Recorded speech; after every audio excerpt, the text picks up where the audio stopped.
بسم الله الرحمن الرحيم.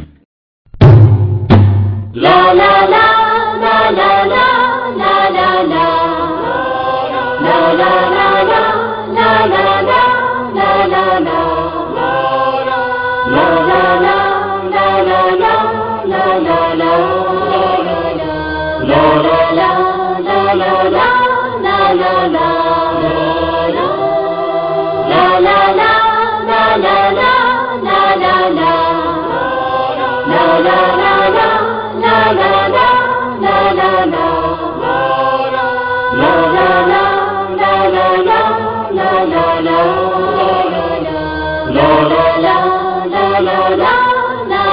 لا طفلا كان الزمن العابر وأنا في ريعان العمر، قلبي نور دربي زاهر والحب نقي كالفجر، والحب نقي كالفجر. طفلا كان الزمن العابر وأنا في ريعان العمر، قلبي نور دربي زاهر والحب نقي كالفجر، والحب نقي كالفجر. حبك يا إنسان قديم وبذلك يشهد هابيل، حسبك يا إنسان قديم وبذلك একজন ছিল শিশু ইতিহাসের পাতায়, আমি ছিলাম জীবনের উষালগ্নে শৈশবে। আমার অন্তর আলোকোজ্জ্বল ও চলার পথ হচ্ছে প্রদীপ্ত, আর ভালোবাসা হচ্ছে উষার আলোর ন্যায় উদ্ভাসিত। হে মানুষ, পৃথিবীর আদি থেকে তোমার ভালোবাসা যার সাক্ষ্য হাবিল। হে মানুষ, পৃথিবীর আদি থেকে তোমার হিংসা যার সাক্ষ্য কাবিল। আমার অন্তর আলোকোজ্জ্বল চলার পথ হচ্ছে প্রদীপ্ত, আর ভালোবাসা হচ্ছে উষার আলোর ন্যায় উদ্ভাসিত। بسم الله الرحمن الرحيم. نحن نقص عليك أحسن القصص بما أوحينا إليك هذا القرآن। পরম করুণাময় অসীম দয়ালু আল্লাহর নামে শুরু করছি। আমি তোমার নিকট উত্তম কাহিনী বর্ণনা করছি, যেভাবে আমি তোমার নিকট এই কোরআন অবতীর্ণ করেছি। তুমি এর আগে অবশ্যই এ ব্যাপারে অনবহিতদের অন্তর্ভুক্ত ছিলে। সূরা ইউসুফ আয়াত 3।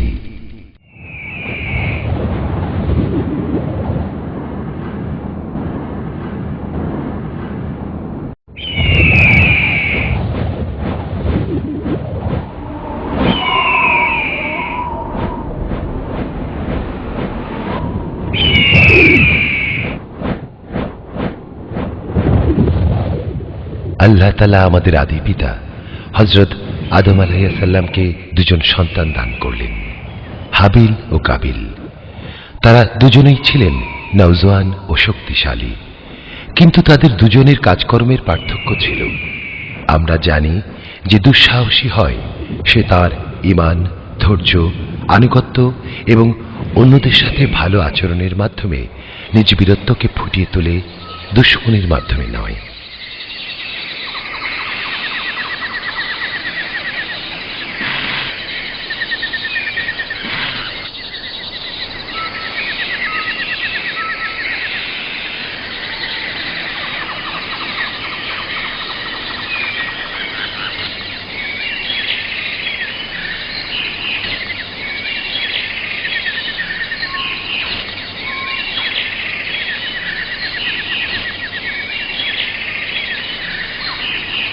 তিনি হচ্ছেন হাবিল, যিনি দুঃসাহসী, বীর এবং উদার হৃদয়ের অধিকারী।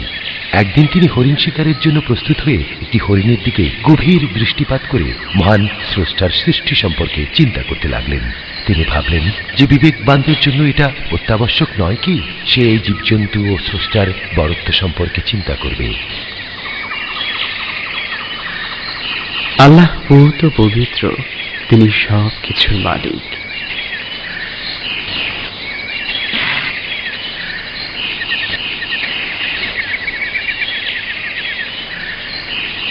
এর মধ্যে হাবিল দেখলেন হরিণটি আগের জায়গায় নেই।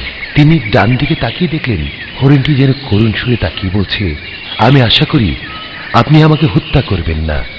আপনি যদি আমাকে হত্যা করতে সক্ষম হন তবে আল্লাহর কুদরতের কথা একটু স্মরণ করুন। ওহে হরিণ, তোমাকে স্বাগতম। হরিণটি ভয় পালাতে লাগলো। হাবিল হরিণটির পিছনে দৌড়াতে লাগলো। সে দৌড়াতে দৌড়াতে অনেক দূর চলে গেল। এই হরিণ, থামো! কোথায় যাচ্ছ? আমি তো তোমার জন্য অপেক্ষা করছি। থামো!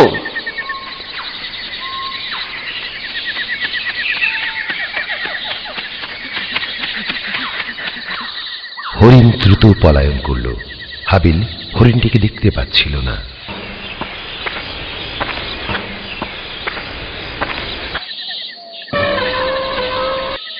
এরপর হাবিল প্রশান্ত মনে স্বাচ্ছন্দ্য বোধ করলেন, যেন আল্লাহর কৃতজ্ঞতা এবং সম্মান ফুটে ওঠে।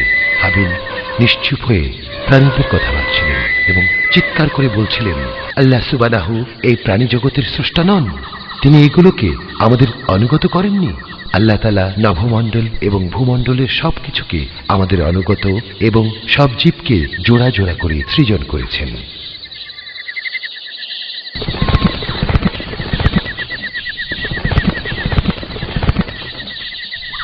পূত পবিত্র সে সত্তা, যিনি সব সৃজন করেছেন।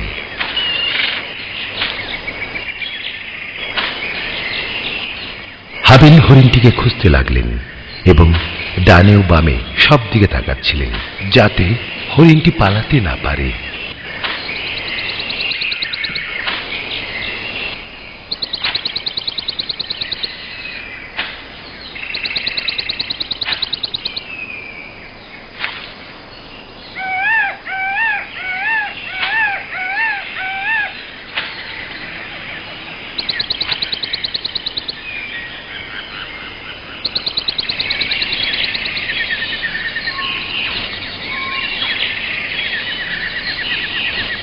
হরিণটিকে সামনে পেলেন, কিন্তু হরিণ এবার আর পালাচ্ছে না।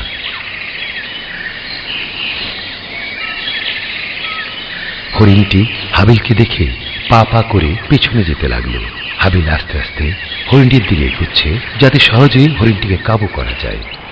হরিণটি পিছু যাচ্ছে আর হাবিল এগুচ্ছে।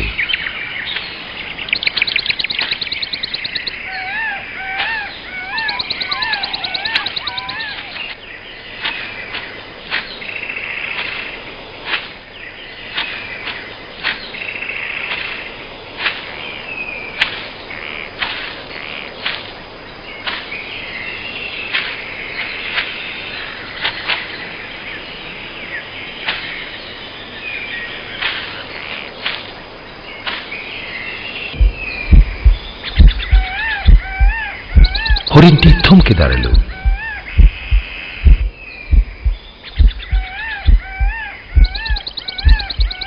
হরিণটি হাবিলের জালে আবদ্ধ, কিন্তু হাবিল তার প্রতি তীর ছুঁলেন না। এ সময় একটি হরিণ শাবক এসে তার মায়ের সাথে আলিঙ্গন করছে। এই দৃশ্য দেখে হাবিলের হৃদয় সোহাগ ও ভালোবাসায় নেচে উঠল। হাবিল শিকার থেকে ফিরে আসলেন। সেই মহান সত্তা, যিনি শাবক ও হরিণের সাথে কেমন হৃদ্যতা সৃষ্টি করেছেন।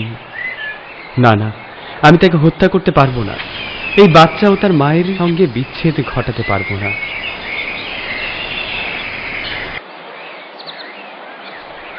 মহান রবের কসম করে বলছি, কোনো বাধা ছাড়া কোনো হরিণের রক্ত ঝরাতে পারবো না।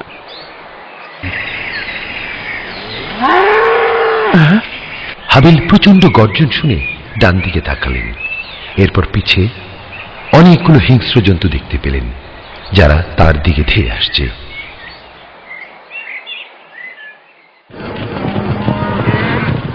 তিনি তাদের আক্রমণ থেকে বাঁচার জন্য দ্রুত পালাতে লাগলেন। তিনি আল্লাহর দরবারে সাহায্য প্রার্থনা করলেন। হে আল্লাহ, তুমি আমাকে বাঁচাও, আমাকে সাহায্য করো।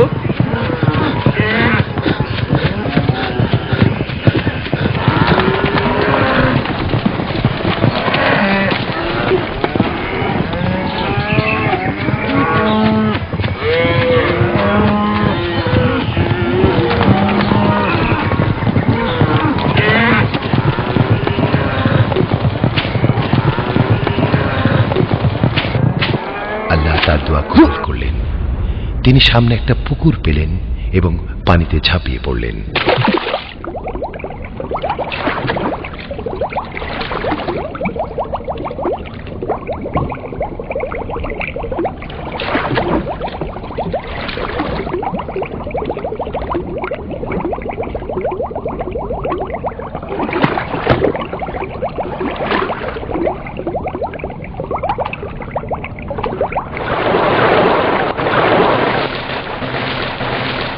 আল্লাহর অনুগ্রহে স্থলভূমিতে উত্তীর্ণ হতে পেরে তিনি আল্লাহর শুকরিয়া আদায় করলেন।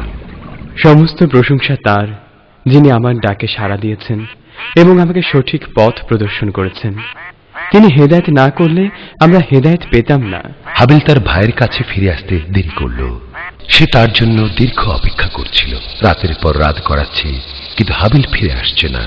হাবিলের দিনগুলো নানা ঘটনায় পরিপূর্ণ ছিল। কাবিল হাবিলের সাক্ষাতের প্রহর গুনছে।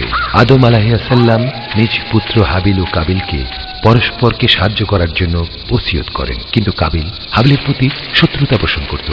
আদম আলাইহিসসালাম হাবিলের জন্য সুন্দরী পাত্র নির্বাচন করলেন, কেননা সে তার অনুগামী ছিল ও সকল সমস্যা মোকাবেলা করার ক্ষমতা রাখত। কাবিল হাবিলের নির্বাচিত যুবতীকে বিয়ে করতে আগ্রহী ছিল, তাই সে তার প্রতি শত্রুতা পোষণ করত। বহু কষ্টে হাবিল তার ভাই কাবিলের কাছে পৌঁছল। কি ব্যাপার, এত দেরি করে ফিরলে? আসসালামু আলাইকুম। শিকারের কথা ভুলে গিয়ে আমাদের বিষয়টা চিন্তা করো। কি বলছো তুমি? তুমি একটা ভীতু কাপুরুষ। আমাদের উচিত হবে পরস্পর দয়াশীল হওয়া। যারা দয়ালু হয় আল্লাহ তাদের প্রতি দয়া করেন। শিকারের আবার দয়া? সবকিছুতেই দয়া হয়। তুমি আমার কাছ থেকে পালিয়ে মুক্তি পাবে না। তোমার দুর্বোধ মন আর মিষ্টি কথা দিয়ে বাঁচতে পারবে না। আমি তোমার উপর রাগান্বিত। না না, এমন করা ঠিক হবে না। জানোই তো আমাদের পিতা পরস্পরকে ভালোবাসা সহযোগিতার জন্য ওসিয়ত করেছেন। তুমি নিজেকে নসিহত করো, আমাকে পিতার ওসিয়তগুলো স্মরণ করিয়ে দিও না। তুমি তোমার পথেই থাকো। কি শুনছো? হে কাবিল, আমরা কি পরস্পর ভ্রাতৃত্বের বন্ধনে আবদ্ধ নই? আমাদের উচিত উভয় মমতার বন্ধনে আবদ্ধ হওয়া। আমি অবশ্য পিতার নসিহতগুলোকে স্মরণ করি, তবে আমি তোমার উপর ক্ষুব্ধ। তুমি আমার চিন্তা চেতনায় আধিপত্য বিস্তার করো না, আর অত ভালো হতে চেও না। আমরা এক পিতামাতার সন্তান, দুই ভাই। আল্লাহ আমাদের পিতাকে তার সন্তুষ্টি অনুযায়ী কাজ করার ফরমান দিয়েছেন। তুমি তোমার নিজের কথা বলো, আমি তোমার চিন্তা চেতনার কথার সাথে এক হতে পারবো না। আমার বক্তব্য তো ভালোবাসা আর প্রীতি। আল্লাহ তাআলা আমাদের পিতা আদম আলাইহিসসালামকে জানিয়ে দিয়েছেন ভালো কথা পুণ্যস্বরূপ। তুমি নিজ পথে চলো, আমি তোমাকে আমার উপর আধিপত্য বিস্তার করতে দেব না। না না, আমি আধিপত্য বিস্তার করতে চাই না, তবে তোমার হিংসাত্মক কথায় অবাক হচ্ছি। অবাক হওয়ার কিচ্ছু নেই, এটা আমার স্বভাবজাত বিষয়। আমি তোমার মতো না। না, দু ভাইয়ের মধ্যে এমন সম্পর্ক হতে পারে না। এটা কিসের শব্দ?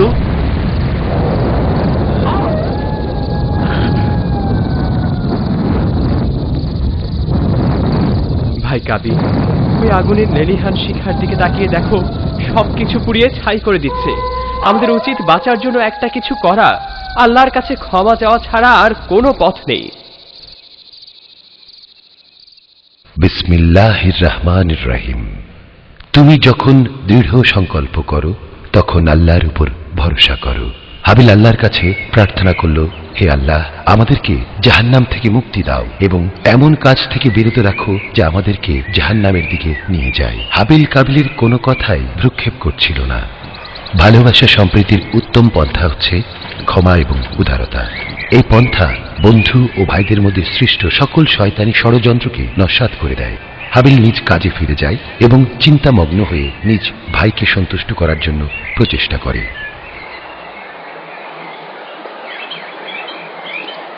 শয়তান কাবিলকে প্ররোচিত করল, তুমি তোমার ভাইকে হত্যা করো। তুমি যে যুবতীকে বিয়ে করতে চেয়েছিলে তাকে পেতে তোমার ভাইকে হত্যা করো। হত্যা করো তোমার ভাইকে, হত্যা করো।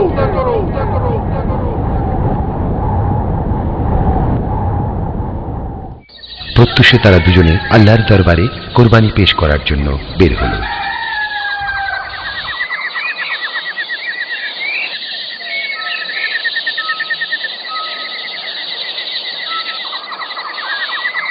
তারা দুজন নিজ নিজ কোরবানি পেশ করার জন্য সম্মত হল।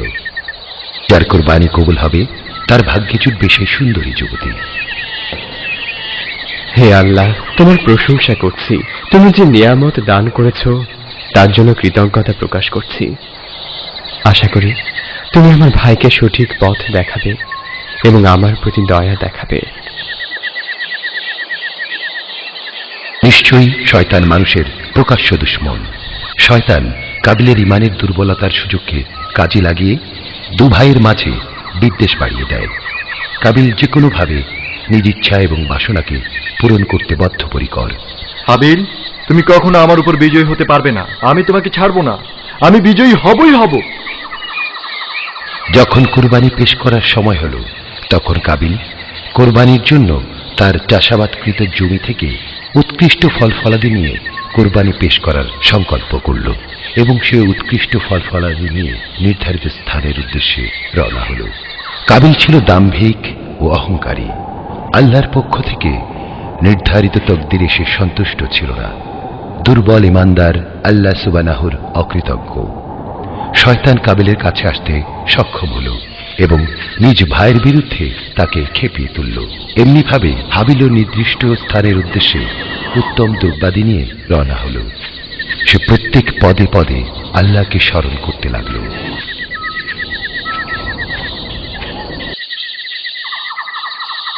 যখন তিনি নির্ধারিত স্থানে পৌঁছলেন, তখন জানতে পারলেন তার ভাই ইতোপূর্বে কোরবানি পেশ করেছেন। তিনি কোরবানির জন্য নিয়ে যাওয়া দ্রব্যাদি যথাস্থানে রেখে আকাশের দিকে বিনয়ের সাথে হাত উঠিয়ে দোয়া করলেন। হে আল্লাহ, আমার জন্য যা ভালো মনে করেন তাই নির্বাচন করুন। যে আল্লাহকে ভয় করে, পরহেজগার হয়, আল্লাহ তার সাথেই থাকেন ও তাকে সাহায্য করেন প্রত্যেক কাজে। তোমরা যদি কৃতজ্ঞতা জ্ঞাপন করো, তাহলে আমি অবশ্যই তোমাদের নিয়ামত বাড়িয়ে দেব। আর যদি কৃতজ্ঞতা জ্ঞাপন না করো, তাহলে জেনে রেখো আমার শাস্তি খুবই কঠিন। হাবিল ও কাবিল পরের দিন তাদের পেশকৃত কোরবানির ফলাফল জানার জন্য একত্রিত হল।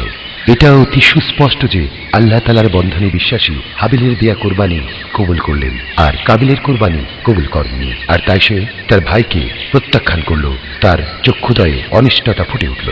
শয়তান কাবিলকে আবারও প্ররোচিত করল। তুমি যদি তাকে পেতে চাও, তাহলে তুমি তোমার ভাইকে হত্যা করো, হত্যা করো। তুমি কি ভীত? ভয় করো না। তুমি কি ভয় পাচ্ছ? তুমি যদি তাকে পেতে চাও, তাহলে তুমি তোমার ভাইকে হত্যা করো, হত্যা করো, হত্যা করো, হত্যা করো।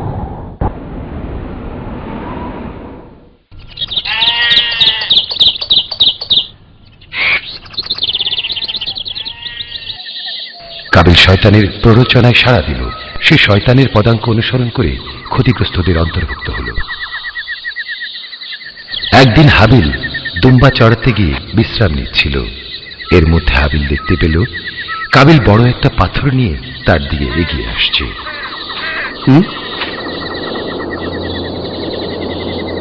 ভাই কাবিল, তুমি কেমন আছো? আমি কি তোমাকে কোনো সাহায্য করতে পারি? তুমি কেন পাথর বহন করছো? আমি তোমাকে হত্যা করব। কেন? আমার পছন্দ যে তুমি আমাকে হত্যা করার চেয়ে আমি নিহত হই। আল্লাহর সাহায্য পাবার আশায় আমি মজলুম হই, তবে যেন জালিম না হই। দেখো, তোমার কথা দিয়ে আমাকে বশ করার চেষ্টা করো না। আমি কিভাবে তোমার সাথে কথা বলবো? আমি শয়তানের প্রবঞ্চনা থেকে পানাহ চাচ্ছি। আমি তোমাকে হত্যা করব। তোমার বিরুদ্ধে প্রতিরোধ করতে পারি, তবে তোমার সাথে হত্যার যজ্ঞে মেতে উঠবো। দুঃসাহস থাকলে আয়, আমি প্রস্তুত। তুমি করছো কি? আমার প্রতি তোমার বিদ্বেষ কেন? আমি তোমায় ভালোবাসি, আমরা ভাই ভাই। আমি পিতার অবাধ্য হতে পারবো না।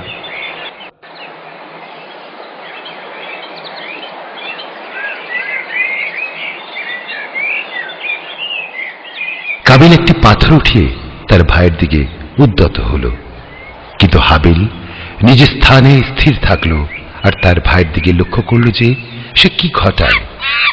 আমি তোমাকে খুব শীঘ্রই হত্যা করব।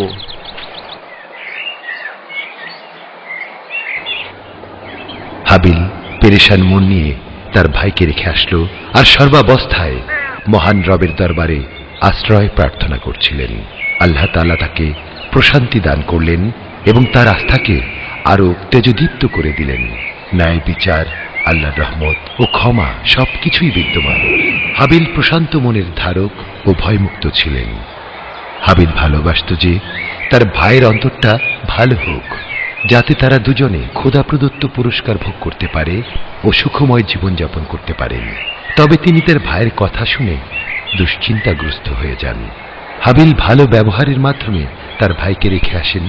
এটা হচ্ছে মুমিনের গুণ যে তার থেকে কোনো ধরনের ভুল ত্রুটি ও মন্দ কথা প্রকাশ হওয়াকে পছন্দ করে না।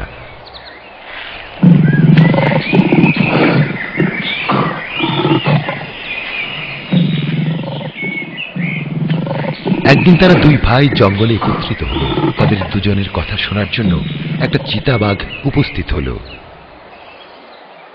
ভাই কাবিল, তুমি আমাকে আর কষ্ট দিও না। আমি জানি তুমি এই বাঘকে দেখে ভয় পাচ্ছ। আমি হত্যা করা পছন্দ করি না। কিন্তু তুমি তো জানো আমি শিকারকে পছন্দ করি, কারণ আমার শক্তি আছে। আমাদের উচিত ভালো কাজের উদ্দেশ্যে শক্তি দেখিয়ে আল্লাহর সন্তুষ্টি অর্জন করা। তুমি বাঘকে হত্যা করার সামর্থ্য রাখো না, তাই এসব কথা বলছো।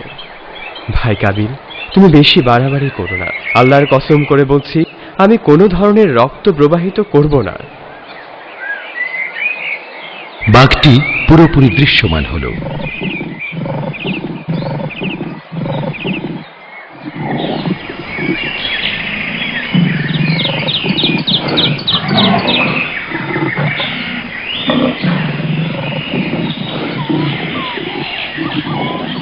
এই মুহূর্তে আমাদের উচিত হবে এই জায়গা থেকে সরে যাওয়া।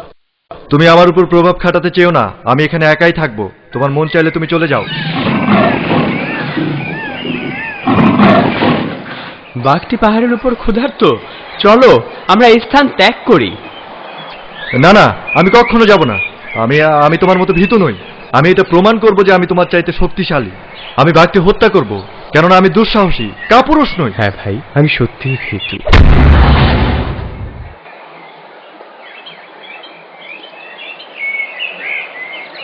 হে বাঘ, এসো এসো।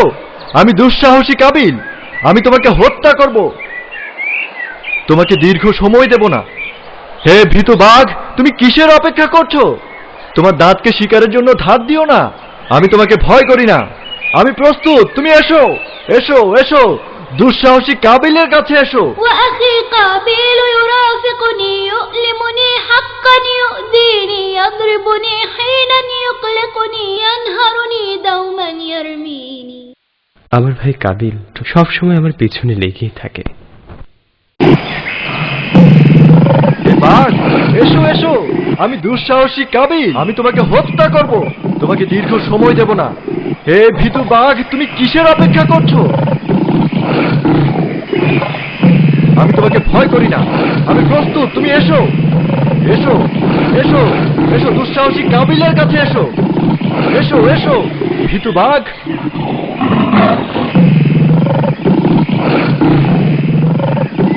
আহ আহ আহ হাবিল, হাবিল আমাকে বাঁচাও, বাঁচাও হাবিল। বাঘটা আমাকে খতম করে দেবে। হে ভীতু, আমাকে বাঁচাও।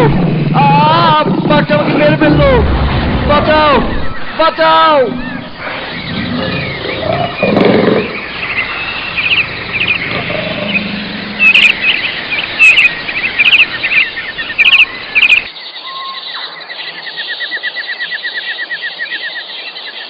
তোমার সহযোগিতার জন্য ধন্যবাদ। তোমাকে সাহায্য করাই তো আমার কর্তব্য। একদিন হাবিল ও কাবিল পানির অনুসন্ধানে বের হলো।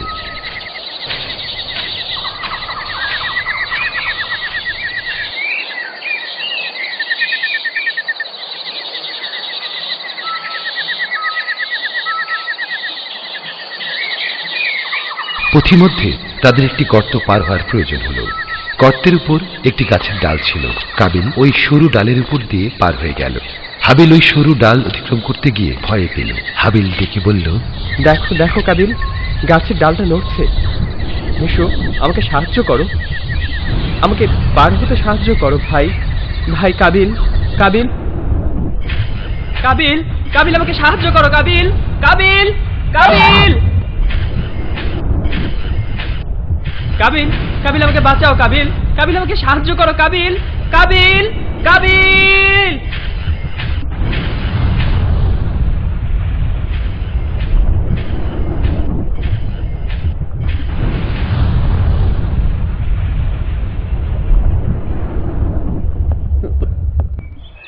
হাবিল পরিশেষে আল্লাহর সাহায্যে বেঁচে গেল ও তা অতিক্রম করতে সক্ষম হলো।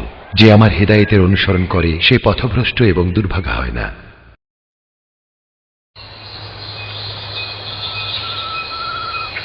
সন্ধ্যাবেলায় দুই ভাই গল্প করতে বসল।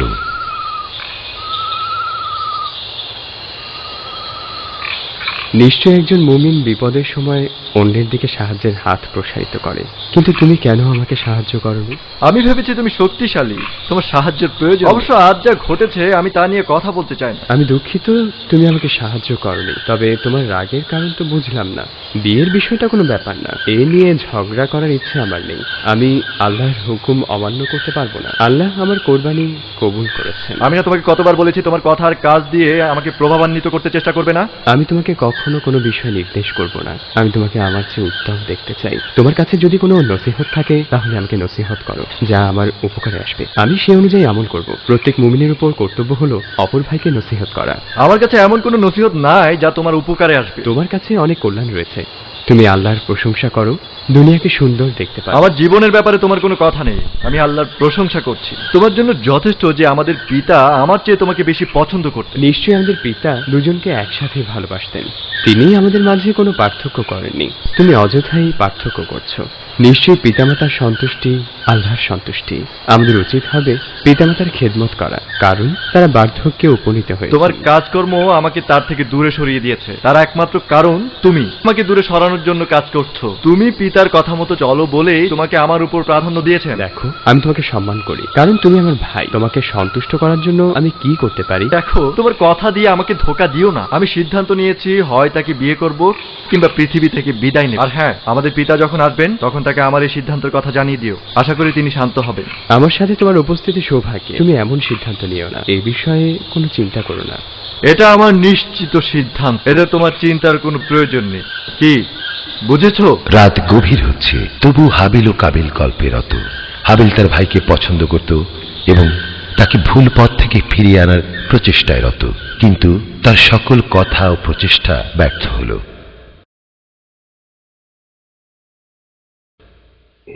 ইতিমধ্যে সূর্যোদয় হল ও সূর্যের আলো পৃথিবীকে আলোকিত করছিল। হাবিল তার ক্লান্ত শরীরকে বিশ্রাম দেওয়ার জন্য ঘুমোতে গেল। সে তার ভাইয়ের জন্য চিন্তিত ছিল। সে তাকে স্বপ্নে দেখতে পেল।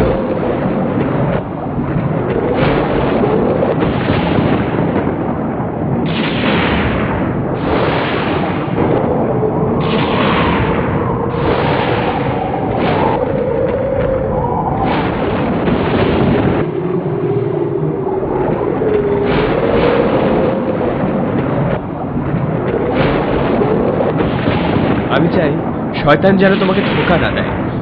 শয়তান থেকে পালাতে চাও। শয়তান আমাদের মাঝে বিচ্ছেদ ঘটাতে চায়। সে মানুষের শত্রু। কাবিল, ভুলে যেও না, তুমি ভুলে যেও না আমাদের পিতামাতার জান্নাত থেকে বের হওয়ার কারণ এটি। কাবিল শোনো, কাবিল, কাবিল থামো, কাবিল, কাবিল শোনো, কাবিল, কাবিল থামো, কাবিল, কাবিল আমি তোমাকে ভালোবাসি, কাবিল আমি তোমাকে ছাড়া বাঁচবো না, কাবিল, কাবিল দাঁড়াও, কাবিল, কাবিল থামো।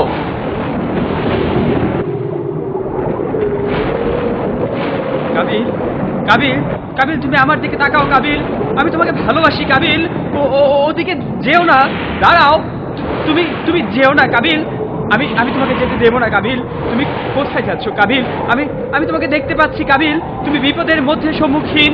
তুমি কি তোমার সামনে জাহান্নাম দেখতে পাচ্ছ না, কাবিল? কাবিল আগুন থেকে নিজেকে রক্ষা করো, আগুন থেকে বাঁচো, আগুন আগুন তোমাকে ভস্ম করে দেবে, কাবিল, কাবিল, কাবিল,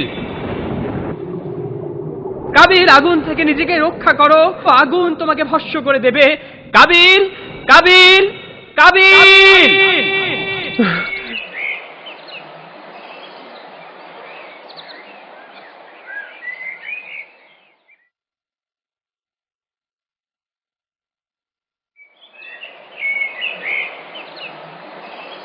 আল্লাহ তাআলা মানুষকে যে নেয়ামত দান করেছেন তার অন্যতম হল কল্যাণমূলক কাজ করা।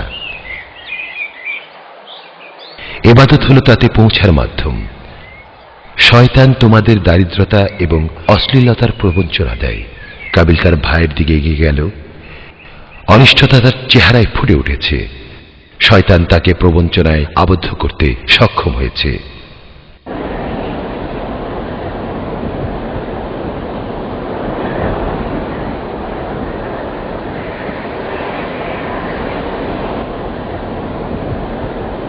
ভাই, তুমি এখন কেমন আছো? আশা করি ভালো। খুব ভালো। তোমাকে আমার সাথে লড়তে হবে, আর এই লড়াইয়ে যে জিতবে সে তাকে বিয়ে করবে। না, আমি তোমার সাথে লড়বো না। তুমি যদি আমাকে হত্যা করো, বরং আমি বিশ্বাস করি মজলুম হয়ে আল্লাহর সাহায্য পাবো, তাই জালিম হয়ে তিরস্কৃত হতে চাই না। তুমি আমার মুখোমুখি হও। তুমি কি আমার সাথে লড়াই করতে ভয় পাও? তুমি লড়াইয়ের জন্য প্রস্তুতি নাও। আমি প্রস্তুত। তুমি আমাকে কোনো উপদেশ দিও না। মনে রেখো, আমি তোমার চেয়ে শক্তিশালী, তবুও তোমাকে হত্যা করবো না, কারণ আমি তোমার গুনাহ বহন করতে পারবো না। অত নসিহত করো না, তাহলে আমার শক্তি দেখাবো। হে ভাই, তুমি কি জানো না মানব হত্যা করা কবিরা গুনাহ? আমি চাই না তুমি আমাকে শিক্ষা দাও। তুমি কি জানো না দুজন মুসলমান পরস্পর লড়াইয়ে লিপ্ত হলে হত্যাকারী ও নিহত ব্যক্তি দুজনই জাহান্নামে যাবে? তোমার প্রতি আমি খুবই রাগান্বিত। হে আল্লাহ, আমাকে জীবিত রাখুন যতক্ষণ আমার জীবিত থাকা ভালো হয়। আমাকে মৃত্যু দান করুন যখন আমার মৃত্যুর সময় হয়। যারা মানুষের প্রতি রহম করে না, আল্লাহ তাদের প্রতি রহম করেন না। হে আল্লাহ, আমার প্রতি রহম করুন। হে আল্লাহ, আমার প্রতি রহম করুন। হে আল্লাহ, আমার প্রতি রহম করুন।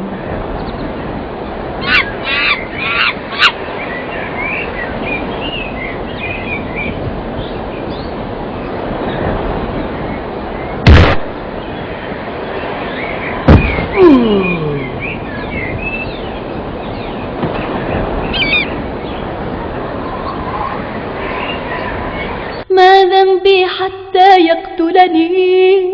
لا لا لا، أنا لم أفعل لأخي شيئا. لا لا لا لا لا، أحقاد أخي لن تجعلني. لا لا لا لا لا، أكرهه أنا لست شقيا. لا لا لا.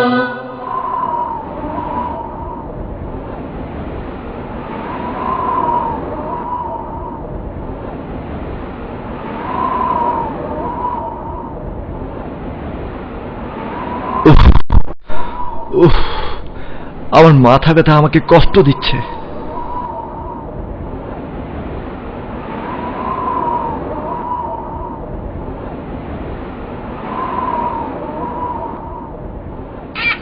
বিসমিল্লাহির রহমানির রহিম। প্রত্যেক মানুষকে মৃত্যুর স্বাদ গ্রহণ করতে হবে। আমি তোমাদেরকে ভালো ও মন্দ কাজ দ্বারা পরীক্ষা করি, আমার দিকে তোমাদেরকে প্রত্যাবর্তন করতে হবে। আল্লাহ তাআলা তার পুত পবিত্র কৃতজ্ঞ বান্দার দোয়া কবুল করলেন। যে মৃত্যুকে গুনাহের উপর প্রাধান্য দেয়, যে গুনাহ দ্বারা আল্লাহর ক্রোধ অর্জিত হবে, তার জীবনটা নেক কাজ, প্রভুর আনুগত্য এবং পিতামাতার অনুগ্রহে ভরপুর ছিল।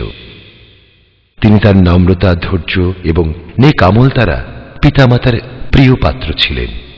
তিনি আল্লাহর ইবাদত করেন, তার নিকট কাকুতি মিনতি করে কান্নাকাটি করেন।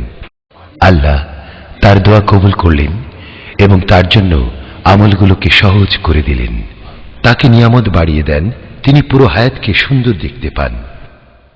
তিনি জানেন যে আল্লাহর আনুগত্য শুধু বাহ্যিক হয় না, অন্তর দিয়ে বিশুদ্ধ নিয়ত ও নেক আমলের দ্বারা হয়। তিনি পিতামাতার প্রিয় ছিলেন। তিনি অনেক সময় তার দুর্ভাগা ভাইয়ের কাজকর্মে কষ্ট পেতেন।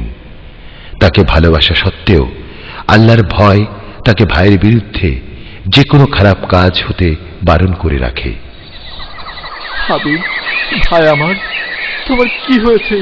তুমি নড়াচড়া করছো না কেন?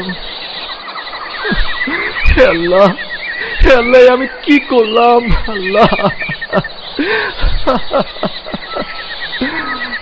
তার অন্তর তাকে ভ্রাতৃ হত্যায় উদ্বুদ্ধ করল, অনর্থক সে হত্যা করল, ফলে সে ক্ষতিগ্রস্তদের অন্তর্ভুক্ত হয়ে গেল। সূরা আল মায়েদা আয়াত 30। কাবিল ইহকাল ও পরকালে ক্ষতিগ্রস্ত হল তার ভাইকে অন্যায়ভাবে হত্যা করার কারণে। শয়তানের প্রবঞ্চনার অনুসরণ করবে, সে কিয়ামত পর্যন্ত ক্ষতিগ্রস্তদের অন্তর্ভুক্ত থাকবে। তার কঠিন হিসাব হবে। কাবিল তার ভাইয়ের লাশ নিয়ে কি করবে এ নিয়ে চিন্তিত হয়ে গেল। হাবিল ওই ব্যক্তি যে মানুষের মধ্যে সর্বপ্রথম মৃত্যুবরণ করেন। কাবিলের সাথে কাউকে পাওয়া যাচ্ছে না যে তাকে বলবে সে তার ভাইয়ের লাশ কি করবে। কাবিল কিভাবে পিতামাতার সামনে যাবে? সে কি তার এই মহা অপরাধ থেকে পরিত্রাণ পাবে? আর তার মাথায় অনেক প্রশ্ন ঘুরপাক খেতে লাগল। কাবিল তার ভাইকে টানতে টানতে অনেক দূর নিয়ে গেল। অতঃপর সে তার পাশে বসে নিজ অপকর্মের জন্য লজ্জিত হল। তার অন্তরে দুঃখ, কষ্ট, ব্যথা ও লজ্জা অনুভূতি হতে লাগলো, অথচ লজ্জিত হওয়ার সময় ফুরিয়ে গেছে। যা ঘটে গেছে তা কোনো দিন ফিরে আসবে না। আল্লাহ, আল্লাহ শয়তানকে অভিশপ্ত করো। কেন কেন আমি তার প্রবঞ্চনায় পড়লাম? আল্লাহ।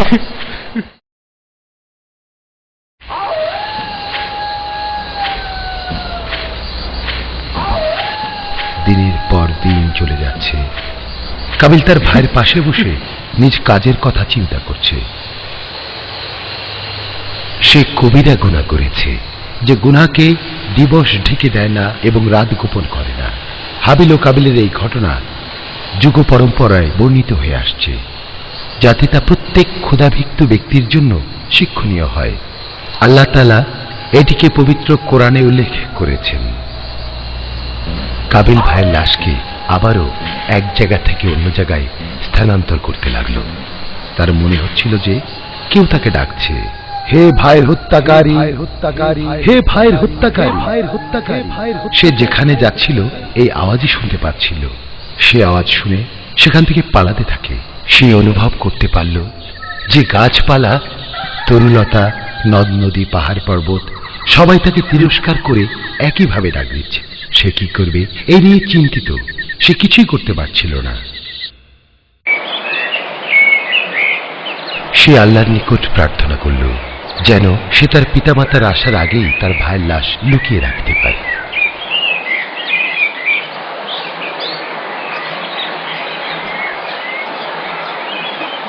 সে দেখতে পেল যে একটা কাক তার ঠোঁট দিয়ে একটি মৃত কাককে টেনে নিয়ে যাচ্ছে।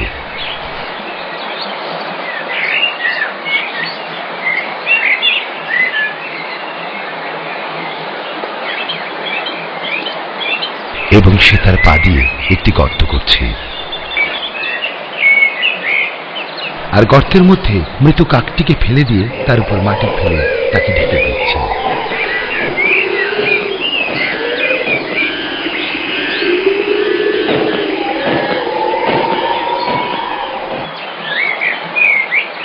যখন কাকটি কাজ শেষ করে দূরে চলে গেল, وغراب أرسله ربي حتى يرشده في دفني يا ويلي ألوعة قلبي ساخبة شديد الحزن সমস্ত প্রশংসাই আল্লাহর। হায়, আমি সামান্য কাকের মতো কাজ করতে অক্ষম হলাম। فبعث الله غرابا يبحث في الأرض ليريه كيف يواري سوءة أخيه قال يا ويلتى أعجزت أن أكون مثل هذا الغراب فأواري سوءة أخي صدق الله العظيم.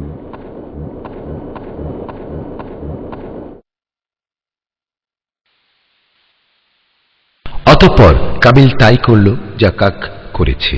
কাবিল নিজ হাত দিয়ে হাবিলকে দাফন করল। আল্লাহ তাকে মুক্তি দিলেন পুত পবিত্র হাবিলের মৃতদেহ দাফনের দ্বারা। হে প্রিয় বৎসগণ, এমন কোনো কাজ করবে না যার জন্য সারা জীবন শাস্তি ভোগ করতে হবে। হাবিল যে অপকর্ম করেছে সেজন্য সে লজ্জিত হয়ে চারিদিকে ঘুরতে লাগলো। সে যেদিকেই যায় তার ভাইয়ের নূরান্বিত চেহারা তার চোখের সামনে ভেসে ওঠে। দিন যাচ্ছে, মাস যাচ্ছে, বছর যাচ্ছে, কাবিল ভূখণ্ডে একাকী ঘুরছে। আল্লাহ তাআলা দুনিয়ায় যে স্বাদ আস্বাদন করার জন্য আমাদের সৃষ্টি করেছেন, সে তার সুন্দর জীবনে সে স্বাদ খুঁজে পাচ্ছে না। এটা আমাদের স্মরণ করিয়ে দেয় যে সে কথা যা রাসূলুল্লাহ সাল্লাল্লাহু আলাইহি ওয়াসাল্লাম ইরশাদ করেছেন, বনি আদমের সৌভাগ্য হলো আল্লাহ যা নির্ধারণ করেছেন তার উপর সন্তুষ্ট থাকা, আর বনি আদমের দুর্ভাগ্য হলো আল্লাহর দেয়া তাকদীরের উপর অসন্তুষ্ট থাকা। সে এখন বড় গুনাহ করেছে, যার কারণে পৃথিবীতে যত মানব হত্যা সংঘটিত হবে তার গুনাহের একটি ভাগ তার ভাগে যাবে। যে সর্বপ্রথম হত্যার এই পদ্ধতি চালু করেছে, যদিও বা সে যা করেছে তার জন্য লজ্জিত, সে তওবা করার সংকল্প করেছে। অন্যায়ভাবে হত্যার তওবা কিসাস ব্যতীত অন্য কোনো মাধ্যমে হয় না। আমরা রাসূলের বাণী স্মরণ করছি। তিনি বলেন, কোনো মানুষকে অন্যায়ভাবে হত্যা করবে না, কেননা সে সর্বপ্রথম হত্যার নিয়ম জারি করেছে। অনুরূপভাবে রাসূলুল্লাহ সাল্লাল্লাহু আলাইহি ওয়াসাল্লাম বলেন, আল্লাহ তাআলা আদম আলাইহিস সালামের 2 সন্তানের ঘটনাকে তোমাদের জন্য উদাহরণস্বরূপ পেশ করেছেন। তোমরা তার ভালো দিককে গ্রহণ করো এবং খারাপ দিককে বর্জন করো। ভালো হচ্ছে তা যা হাবিল করেছে, আদব, শিষ্টাচার ও আনুগত্যের অনন্য দৃষ্টান্ত স্থাপন করেছে। আর খারাপ হচ্ছে তা যা কাবিল করেছে, অন্যায়, পাপ ও অবাধ্যতার দৃষ্টান্ত পেশ করেছে।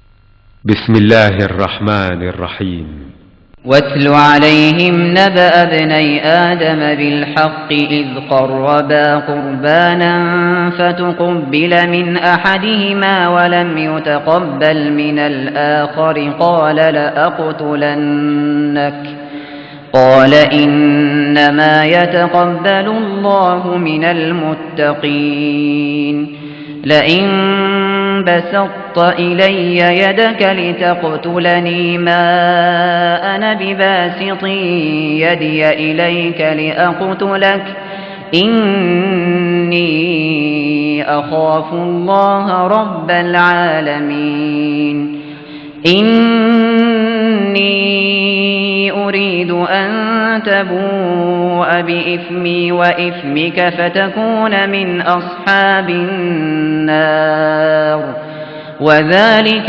جزاء الظالمين فطوعت له نفسه قتل أخيه فقتله فأصبح من الخاسرين فبعث الله غرابا يبحث في الأرض ليريه كيف يواري سوءة أخيه قال يا ويلتى أعجزت أن أكون مثل هذا الغراب فأواري سوءة أخي فأصبح من النادمين সর্বশক্তিমান আল্লাহর নামে শুরু করছি। আপনি তাদেরকে আদমের 2 পুত্রের বাস্তব অবস্থা পাঠ করে শোনান।